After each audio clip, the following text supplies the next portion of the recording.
Salut les gars, j'espère que vous allez bien. Aujourd'hui on se retrouve pour une nouvelle vidéo ASMR. Alors bon, j'avoue que c'est pas trop ASMR. On va faire une vidéo où je vais vous raconter une histoire de tout true crime. Voilà, donc là c'est ma première vidéo ASMR avec ce micro. Alors je pensais pas que c'était aussi dur en fait l'ASMR. Parce qu'en fait faut retenir son souffle. Et en même temps je suis un peu enrhumé. Donc ouais, c'est vraiment chaud. Donc je pense qu'il y aura un petit peu des coupures à mon avis. Et voilà. Donc aujourd'hui, je vais vous raconter l'histoire de Elisa Lam. Alors peut-être certains d'entre vous connaissent déjà cette histoire parce qu'elle a fait beaucoup parler d'elle par une vidéo que je mettrai pas là. Vous pouvez aller la voir. En fait c'est elle, c'est Elisa Lam qui parle à quelqu'un dans un ascenseur. Je vous expliquerai après, vous allez voir. Voilà. Alors, faut savoir que Elisa Lam, elle est née à Vancouver, au Canada, le 30, le 30 avril 1991. Voilà. Alors, ses parents, c'était des immigrés venus de Hong Kong. Ils tenaient une petite blanchisserie dans la banlieue Burnaby. Je sais pas si ça se prononce comme ça ou pas. Peut-être que je me trompe. Alors, Elisa, c'était une fille très curieuse, très intelligente. Elle était passionnée par la lecture et l'écriture. Elle tenait un blog, en fait sur Tumblr, où elle exprimait toutes ses émotions, ses angoisses et sa lutte contre la dépression et le trouble bipolaire. Car en fait elle était bipolaire et elle était dépressive. Donc en fait c'était une fille très sensible, rêveuse. Parfois elle était perdue dans ses pensées. Et comme beaucoup de jeunes à cette époque, elle voulait en fait tout simplement découvrir le monde, voyager, etc. Donc en janvier 2013, justement, elle décide de voyager et de partir seule. Elle veut voyager à travers le côté ouest des États-Unis. Donc elle part voyager. Elle envoie régulièrement des messages à ses parents. Et elle tient toujours justement son blog où elle raconte pas ses émotions, ses peurs, ses moments de solitude, etc. Donc jusque là, tout semble normal jusqu'à qu'elle arrive à Los Angeles. Los Angeles, Los Angeles. Donc en fait, elle va réserver un hôtel, mais un hôtel un petit peu particulier. Donc elle va réserver une nuit d'hôtel dans l'hôtel Cécile. Cécile, Cécile, Cécile, Cécile.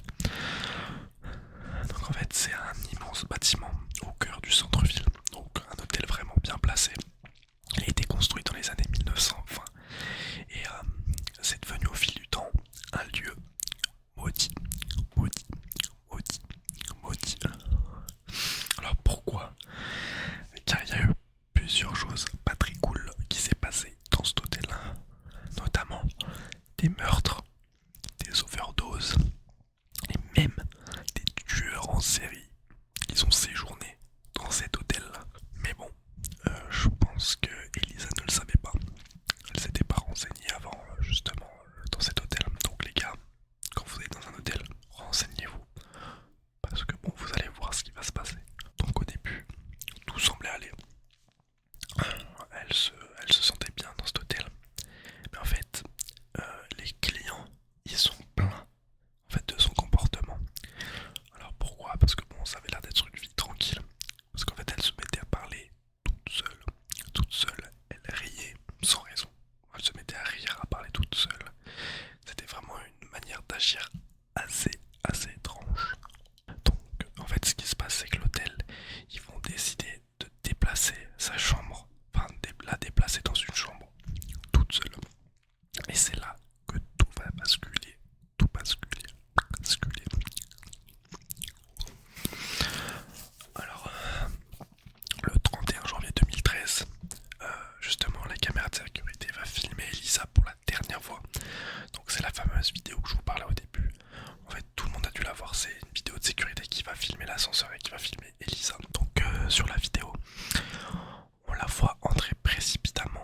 l'ascenseur, puis justement se cacher dans un coin.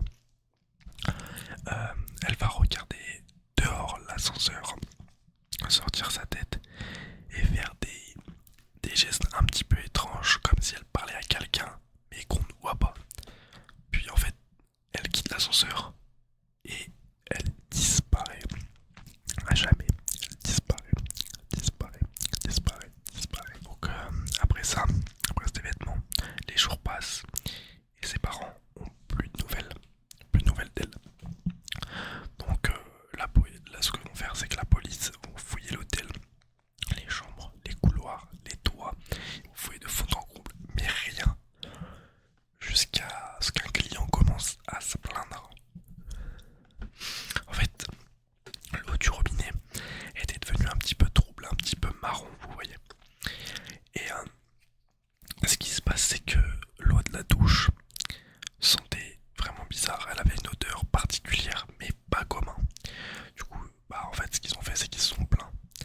Donc, en fait, les employés, ils vont monter sur le toit pour vérifier justement le réservoir d'eau, là où toute l'eau est stockée pour les douches. Et là, quelle stupeur, ils découvrent le corps d'Elisa, nue, flottant dans l'un des réservoirs. Donc c'était pour ça qu'il y avait une petite odeur un petit peu particulière, hein. C'était le cadavre d'Elisa.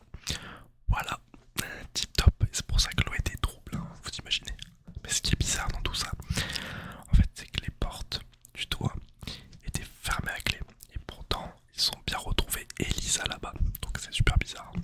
Donc après, une autopsie a été faite sur Elisa, comme tout meurtre. Et en fait, l'autopsie révèle rien. Aucune trace de violence, simplement des médicaments, mais celles qu'elle prenait justement pour son trouble de bipolarité. Donc bon, super bizarre. Donc on n'a eu aucune explication. Est-ce que c'était un accident? Est-ce que c'était une crise psychotique ou bien quelque chose d'autre? Donc comme je vous l'ai dit, la vidéo de l'ascenseur elle est devenue virale, vous l'avez peut-être déjà vue. Moi j'avoue, je l'avais vraiment pas vue justement avant de me renseigner sur l'histoire d'Elisa. Donc c'était vraiment, la vidéo est terrifiante, je sais pas si je vous la mettrai, en description. Donc voilà. Donc en fait parce que tout était bizarre, son geste, son regard était vraiment bizarre. Donc